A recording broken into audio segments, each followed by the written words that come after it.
اللهم صل وسلم وبارك على سيدنا محمد وعلى آله وصحبه وسلم.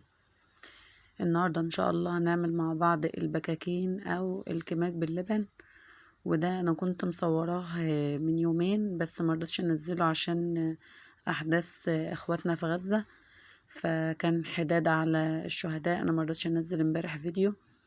هنبتدي إن شاء الله إن احنا النهاردة نعمل البكاكين أو الكماك باللبن. زي ما انتوا شايفين كده ما شاء الله طلع احمر كده من فوق ومن تحت، ما شاء الله جميل جدا. ولو فتحناه من جوه نلاقيه عامل زي القطن كده.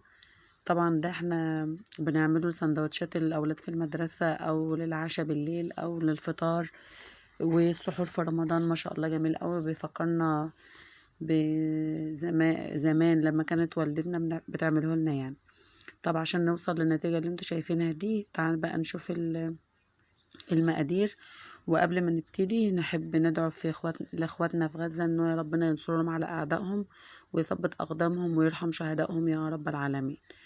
ان شاء الله النهارده الفيديو يعجبكم، وارجو ان انتوا تشتركوا معايا في القناة وتكتبوا لي تعليق يدعمني، وتعملوا لي لايك علشان القناة تكبر بيكم وانا سعيدة بكم جدا.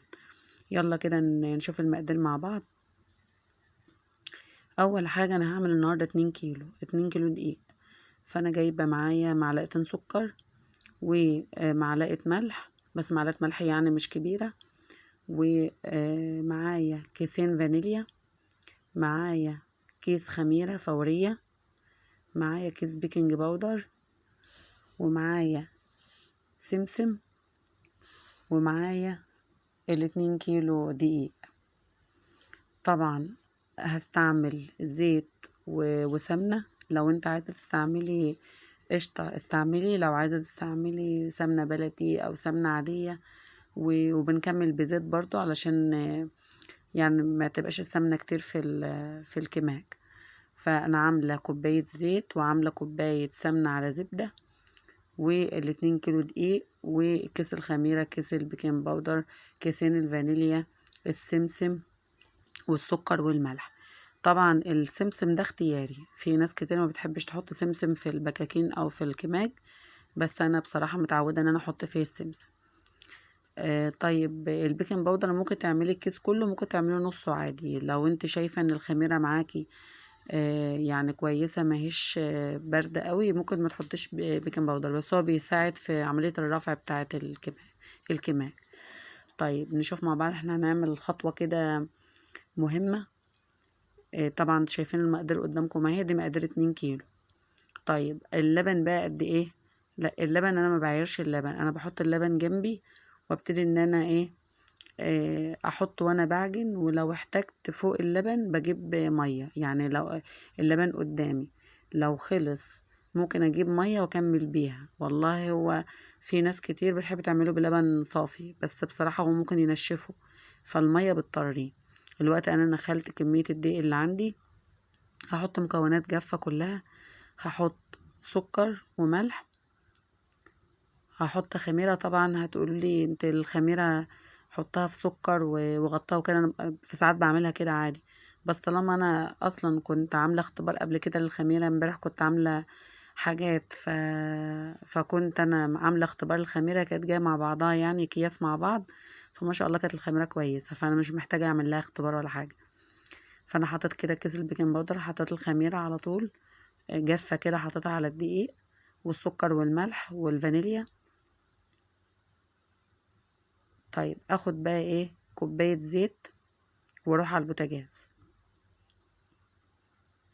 كوباية زيت، انا حاطة كوباية زيت وكوباية سمنة وزبدة. هاخد بقى كوباية الزيت واروح على البوتاجاز، اجيب مقلاية كده او اي حاجة، طاسة مثلا بتاع ووك اي حاجة، احط كده كوباية الزيت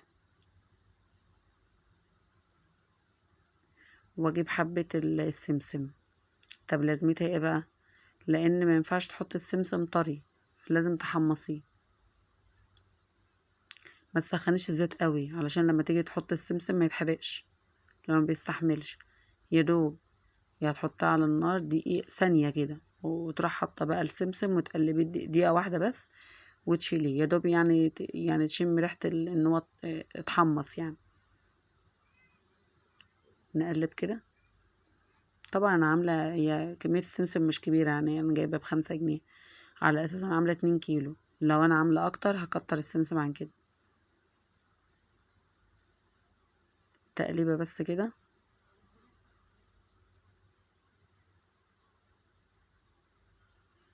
نرفعه بقى من على النار ونوديه على الدقيق. الزيت مش سخن قوي، يا دوب السمسم اتحمص بس. نزلته كده على الدقيق بكل المكونات اللي فيه.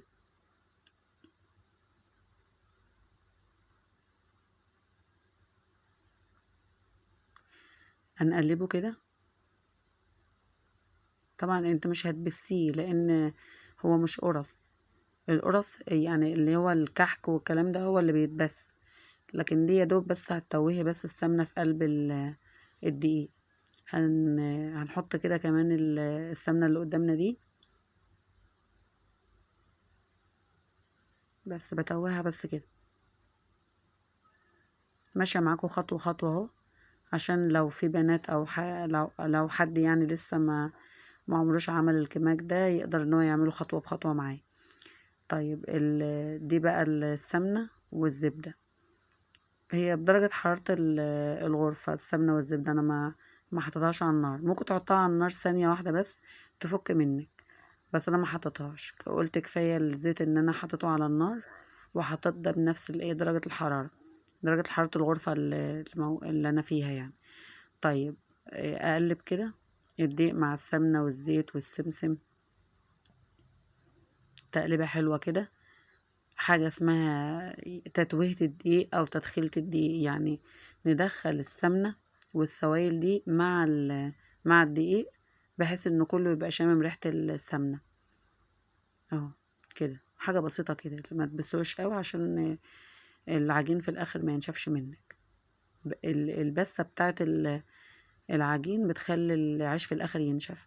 طيب ده ايه؟ ده لبن رايب. بصراحة انا كنت عاملة من كام يوم الكماج بلبن عادي، وعاملة النهاردة الكماج بلبن رايب. فلاحظت ان الكماج اللي باللبن الرايب ده احسن. يعني الفيديو اللي انتوا شايفينه ده انا مسجلاه من يومين، يعني كنت مصوراه من يومين. فالمهم لما عملته باللبن الرايب لاحظت ان نتيجته احسن عن ما كنت انا عاملاه من قبلها بكام يوم. فاللبن الرايب بصراحة جميل. عايزة تعوضي لو ما عندكش لبن رايب، ممكن تحط زبادي مع اللبن العادي، مع لبن الحليب العادي. طيب انا قلبت كده الدقيق مع اللبن وكل المكونات اللي احنا حاطينها. نبتدي بقى نتوه الدقيق خالص كده، نقلب خالص.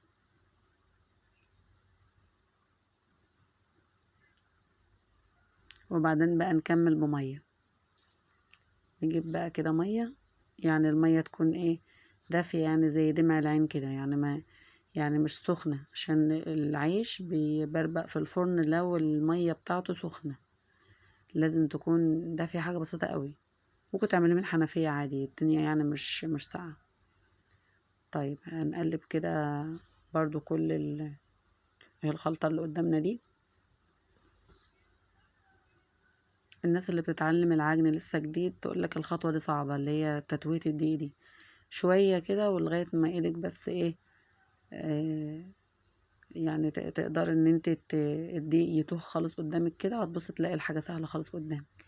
خلاص. نقعد نزود مية كده نقطة بنقطة كده، بحيث ان هي ايه العجين ما يطلعش سايح منك. طالما مفيش عندك دقيق تاني تكملي، لو طلعت العجينة سايحة ومش هتقدر ان انت تكملي بدقيق تاني وتقدري تظبطيها، اظبطي ايدك في المية.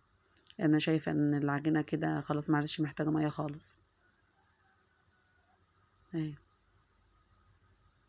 كانت امهاتنا يعني معودينا ان احنا لما نيجي نعجن لازم نكون متوضيين واحنا بنعجن، ولازم واحنا بنعجن نقعد نقرا على العجين قرآن، ونقرا آية الكرسي.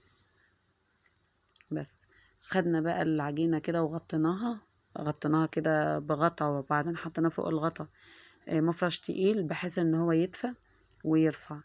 وسبت العجينة قيمة تقريبا 3/4 ساعة، من 3/4 ساعة لساعة. بعد كده خمرت اهي. جبت بقى صينية كده وحطيت عليها شوية دقيق عشان العجينة ما تلزقش مني. بعد كده بقى هجيب كده العجينة. انا ممكن اقطع عشوائي عادي، ممكن ان انا اجيب العجينة واعملها كده زي اسطوانة كده، وابتدي ان انا اقطعها بالسكينة، واخد بقى كل حتة قد التانية، وابتدي ان انا ايه اقرصها او اكورها على حسب ما انتوا بتقولوها بقى في البلد اللي انتوا فيها. انا عن نفسي هنا في دمياط بنقول على الحاجة اللي احنا بنعملها دي اسمها التقريصة، ان انا اقرص العجين. ممكن انت تقولي اكور العجين، حسب بقى اللهجة بتاعتكم. كده اهي انا قطعتها بالسكينة كلها قد بعضها، وابتديت ان انا اكورها بقى اهي. يعني تقريبا طلعت كلها ايه قد بعضها، طبعا مش بالميزان يعني، يعني بايدينا كده، حاجة تقديرية كده يعني. بس كلها بقى اعمل الكمية كلها. انا وريت لكم يعني، انا في بنات كتير انا عارفة ان هي مثلا بتحب تجرب حاجات جديدة وكده، فانا قلت اوريلكم يعني خطوة خطوة. طبعا القرص دي او الكماك ده ممكن يتعمل في فرن البوتاجاز عادي، ممكن يتعمل في الفرن الغاز او في الفرن اللي هو اللي بالخشب، الفرن الطين عادي. انا عندي فرن البوتاجاز عشان بيولع من تحت بس، يعني يا اما تحت يا اما فوق، ما بيولعش الاتنين مع بعض، فانا عملته في فرن الغاز. لو كانوا بيولعوا الاتنين مع بعض كنت عملته في فرن الغاز عادي. ممكن تبقى لو انت عندك بيولع من تحت بس برضو، ممكن تحطيه من تحت وترجعي تطفي وتولعي من فوق. بس ده بقى لما يكون كذا صينية بقى تقعد بيبقى شغلانة يعني، تقعد تطفي وتولعي. فرن الغاز اسهل، كمان انت عايزة نار عالية من تحت ومن فوق عشان العيش يقب معاكي. طيب كده بقى التقريصة اهي، يعني تقريبا كلها قد بعضها. يعني انا بنتي كده وهي بتصور قالت لي انا عايزة اعمل المنظر ده كده اكنه جوه الفرن. قلت لها صوري زي ما انت عايزة بقى، ما شاء الله التصوير بتاعها حلو يعني. طيب نطلع بقى كده برضو حتة تانية كده، نعملها زي رول كده وبالسكينة ونقطع اهي. وممكن تكورها على طول من غير ما تقطعي ولا حاجة، عشوائي كده، في كذا طريقة يعني.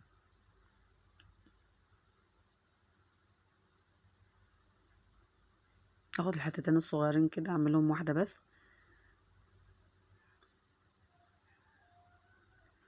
اللهم صل وسلم وبارك على سيدنا محمد.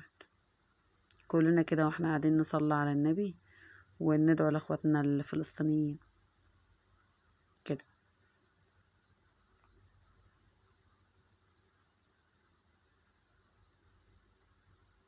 حاجة سهلة خالص، ما فيش فيها اي حاجة صعبة. لو انت وصلت لغاية كده في الفيديو، ارجو ان انت تشتركي معايا في القناة وتدعميني وتدوسي لايك وتكتبي لي اي تعليق كده يشجعني، عشان اعرف ان فيديوهاتي حد بيشوفها يعني، وحد مبسوط منها واقدر اكمل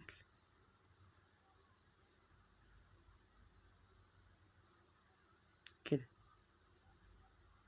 ما شاء الله يعني ال2 كيلو جابوا معايا ال الصينية دي. الصينية دي يعني كان فيها العجين كده متفرق يعني، مش متزنقين في بعض ولا حاجة، فكمية كويسة يعني. انت ممكن تعملي كيلو بكيلو، يعني لو انت عايزة تعملي سندوتشات لولادك الصبح ممكن تعملي كيلو بكيلو. لو هتعملي اكتر 3-4 كيلو وعارفة ان انتوا يعني الأسرة بتاعتكم مش كبيرة، مش هيخلصوا في يوم يعني. العيش ده لو فضل كام ساعة برا الفريزر بيفتول، فانت ممكن تتخرجيه من الفرن وتبرديه وتحطيه في اكياس وتحطيه في الفريزر، وتطلعي على قد الأكلة بأكلتها. الصبح تطلعي على قد الفطار، بالليل تطلعي على قد العشاء، وهكذا. نبتدي بقى نبططه كده بالمنظر ده. طبعا لو في مكنة خبيز بتبقى سهلة، بسرعة بسرعة كده وتعملي. انا عندي مكنة خبيز وكل حاجة، بس يعني انا قلت اعمله على ايدي احسن، لان مكنة الخبيز عايزة لسه تقعد تتركب وكده، فهم 2 كيلو مش مستاهلين. فانا عملت كده ايه على ايدي كده، وما تفردوش قوي، لانه المفروض ان هو بيطلع، المفروض ان انت بتعمليه يبقى تخين من جوه، عامل زي القطن كده وانت بتفتحيه. لكن لو انت فردتيه قوي هيبقى زي العيش. كده. ونبتدي بقى نقلبه على وشه لتحت. انا طبعا جايبه صينيه كبيره وفرد عليها ملايه، انا مخصصاها للعجين والكلام ده، بتبقى نظيفه. انا خلاص خلصت الرصه الاولانيه كده. طيب ما فيش صينيه تانية مثلا، اعمل ايه؟ اروح قلبه الملايه كده من فوق، واروح رصه طبقه تانية من فوق. ابتدي بقى اكمل عشان الرغيف يطلع معاكي شكله حلو. لازم تبططي مدور الاول وبعدين تفردي. لازم يعني التبطيطه الاولانيه اللي هي التأسيسة بتاعه الرغيف الاولانيه دي تكون مدور، وبعدين بقى تبتدي تفرديه بقى من الجنب ومن لفوق ومن الجنب، يطلع معاكي مدور شكله حلو كده. وبعدين تقلبيه على وشه وتحطيه، ترجعي بقى تحطيه في الفرن، تقلبي الوش بتاعه لفوق بقى تاني عشان يبقى شكله حلو كده.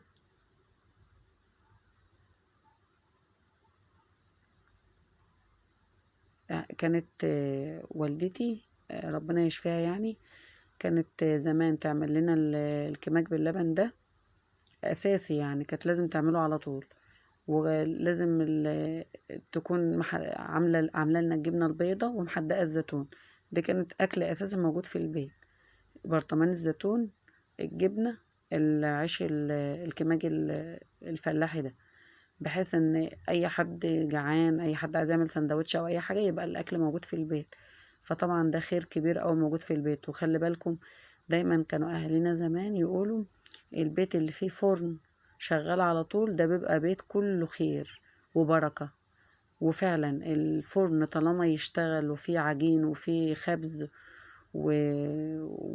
وتبطيط وحاجات من دي، بيبقى البيت كله خير. لو انتم ملاحظين ان كان زمان بيوتنا كلها خير عشان كان في خبيز.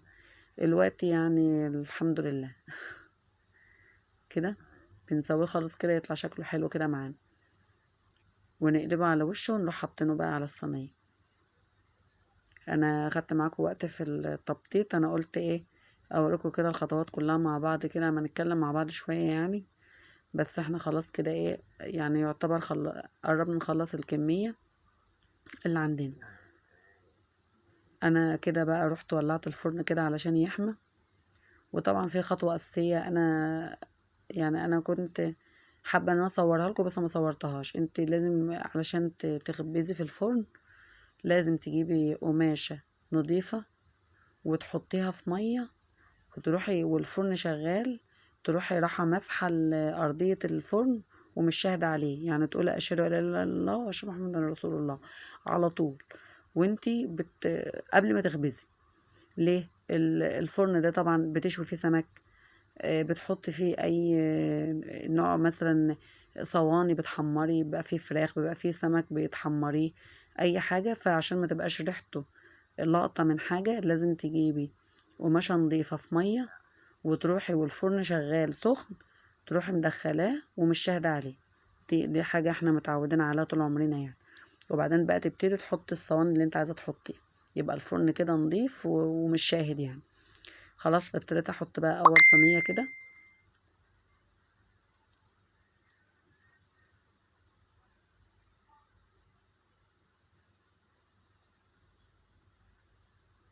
لا حول ولا قوه الا بالله العلي العظيم. العيش اهو بيقب اهو. بيقب يعني ايه؟ يعني بيتنفخ. عشان الناس اللي مش عارفه، احنا طبعا احنا هنا من دمياط، فالكلام اللي انا بقوله ده دمياطي 100%. عشان لو اللهجات بتختلف بقى من مكان لمكان، الكلام بيختلف من مكان لمكان. ما شاء الله العيش طلع جميل جدا يعني. انا ما اقولكوش كله اب يعني، هو في كام واحده كده طلعت مصفوطه، بس بصراحه جميله برضو يعني. بتحط عليها جبنه، بتاكلها بشاي، ما شاء الله جميله تحفه.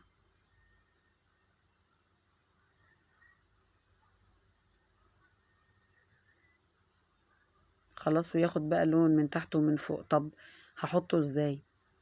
حلة وتروح حاطة في قلبها ملاية نضيفة او قماشة نضيفة انت مخصصها للعجين. انا القماشة اللي قدامكم ديت انا مش مستعملها خالص، يعني دي كانت هي ملاية، يعني أنا ما كنتش بستعملها. فانا حطيتها في ارضية الصينية كده، في ارضية الحلة، ولا طرف من الجنب، اروح منزلة فيها العيش او الكماج، واروح قلب طرف الملاية عليها من فوق، بحيث ان هو يتكمر على بعض ويفضل طري. لان انت لو سبتيه دقيقتين بس بره الحلة دي هينشف منك. فطبعا انتوا عايزينه طري. شوفوا بقى من جوه عامل ازاي. انا قدام الفرن بقى اكلت لي كام واحدة كده واقول لكم اتفضلوا معايا. ربنا يجعل في بيوتنا كلها الخير والعمار يا رب. خلاص اهو العيش بيقب اهو. اروح بقى ايه مدوراه، ادوره كده عشان مفيش ناحية تبقى محروقة وناحية تبقى ايه بيضة، يبقى كله لون واحد. ده اكتره بقى هيقب كده، واللي مش هيقب حلو برضو ناعمة جميل. بس انت نار الفرن تكون حامية من فوق ومن تحت.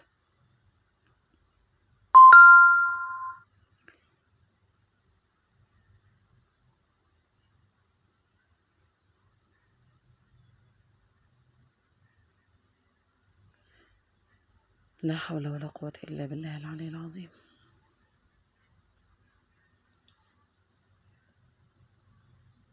في برضو كنا زمان لما اهلنا بيجوا يخبزوا غير الكماج باللبن ده، كانوا يعجنوا العجينة عادي ويخبزوا العيش عادي. طول ما هما بيخبزوا خلاص، ويحطوا دقيق على رغيفة العيش وهما بيخبزوا عادي.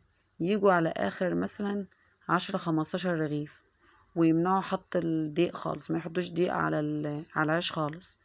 نقول لهم ليه؟ يقولوا عشان وشه يبقى أحمر من فوق، ويبقى زي لسندوتشات المدرسة، ويعلوا النار قوي بحيث انه يطلع طري. شوفي بقى العيش من جوه عامل ازاي، النار طالعة من العيش اصلا ما شاء الله. شوفوا ما شاء الله لونه من تحت ومن فوق، يعني يستاهل بقكم والله العظيم. يا ريتني انا جنبكم او انتوا جنبي، وانا كنت وزعت عليكم والله العظيم. كنت جبت شكارة خبزتها ووزعت عليكم كلكم والله زي العسل. فكانوا اهلنا بقى يعملوا ايه؟ يعملوا العيش طري، يعلوا النار قوي ويروحوا خابزين العيش طري. يعني على فكرة انت لما تعلي النار يطلع العيش طري منك، لانه ما بيستحملش في الفرن، بسرعة بسرعة يطلع. لو انت عايز العيش ناشف توطي النار. لو عايز العيش يبقى ناشف منك وطي النار وسيبيه ياخد وقته في الفرن، فده كده ينشف. لكن هتعلي النار مش هياخد وقت معاكي وهتشديه بسرعة يبقى طري. فهم كانوا يروحوا جايين على اخر كام رغيف كده ويروحوا معليين النار، وما يحطوش على وشه دقيق، يطلع العيش معاهم احمر وطري. ده بقى لسندوتشات المدرسة بس. وكانوا برضو لو عندهم عيش ناشف كانوا بيعملوا حركة حلوة قوي. كانت والدتي لو هي خبزنا بقى عيش طري وعيش ناشف، فطبعا العيش الطري بيخلص الاول. طيب عندنا بقى عيش ناشف كتير وعايزين سندوتشات المدرسة الصبح، تعمل ايه؟ كانت تجيب لجن كبير كده وتحط في قلبه العيش الناشف، وتجيب اي حاجة خضراء، اي حاجة خضراء، جرجير. كانت ساعات تجيب اي حاجة خضراء عندها، يعني تروح رايحة مفرضاها كده في ارضية اللجن وفوق العيش، وتروح حاطة العيش في النص وتروح مغطية عليه بقماشة. تقوم الصبح تلاقيه طري خالص، خد من الطراوة بتاعت الحاجة الخضراء اللي عندها. ونقوم الصبح نلاقيه طري خالص اكنه لسه مخبوز. فكنا نعمله سندوتشات برضو، ما كناش بنشتري عيش للسندوتشات خالص. طبعا الناس بتوع بابي ومامي بقى والناس اللي يومين دول مفيش الكلام ده. كله عايز عيش فينو بقى وكايزر وقرص بقى وحاجات من دي. انا بتكلم عن ايامنا احنا زمان. فربنا يا رب كده يهدي اولادنا يا رب ويبارك لنا فيهم. خلاص كده احنا قربنا نخلص الكمية بتاعت العيش اهو. عشان ما اطولش عليكم اكتر من كده.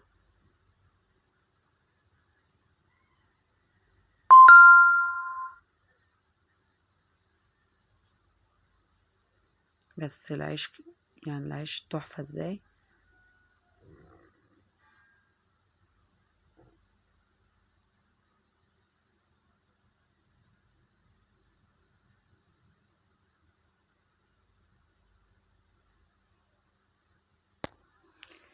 ان شاء الله نبقى نعمل حلقات، نعمل قرص طرية، ونعمل عيش بلدي، نعمل حاجات كده كتير من اللي انتوا بتحبوها. كده العيش كله اهو بنخلصه اهو. بصوا كده على منظر العيش اهو. في بعض البلاد بتسمي الكماك ده بكاكين او بكاكيم. احنا هنا في دمياط بنسميه كماج، وفي بعض الناس بتسميه كوماج، يعني على حسب كل واحد ولهجته.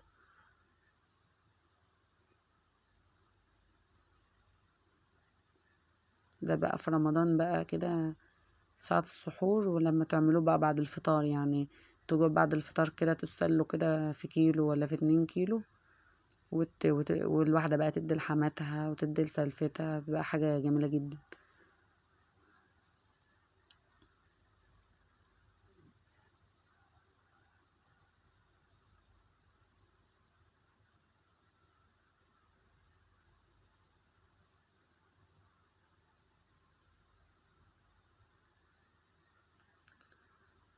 لا إله إلا أنت سبحانك إنا كنا من الظالمين.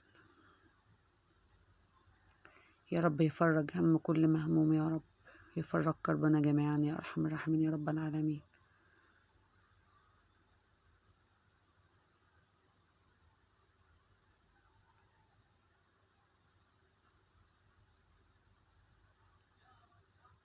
كده أنا صورت معاكم يعني أكتر خبز الكماج وتبطيطه تقريصه وعجنه. جبت معاكم الخطوات من أولها لآخرها. ويعني ال2 كيلو دول مكلفين قد ايه؟ أنا جايبة 2 كيلو دقيق ب40 جنيه، وجايبة بيكنج باودر وفانيليا وخميرة تقريبا، قول مثلا 6 جنيه، 5 جنيه سمسم، يعني قول مثلا 10 جنيه سمسم وخميرة وحاجات من دي. يبقى كده 10 و40، 50 جنيه، 50 و50 وسمنة. يعني بصراحة أنا حاطة نص سمنة كريستال ونص سمنة بلدي، يعني قول متكلفين مثلا 20 سمنة. يبقى كده 20 سمنة و50، 70 جنيه. والزيت كان في البيت. يبقى هما ال2 كيلو دول مكلفين تقريبا بكل حاجة 75 جنيه. ف يعني كويس، حلوين مع الغلا اللي احنا فيه وكده، يعني كويسين. طبعا 2 كيلو لو انتوا أسرة صغيرة ممكن تاكلوهم في كام يوم يعني. شوف بقى اللون من فوق ومن تحت بقى تحفة.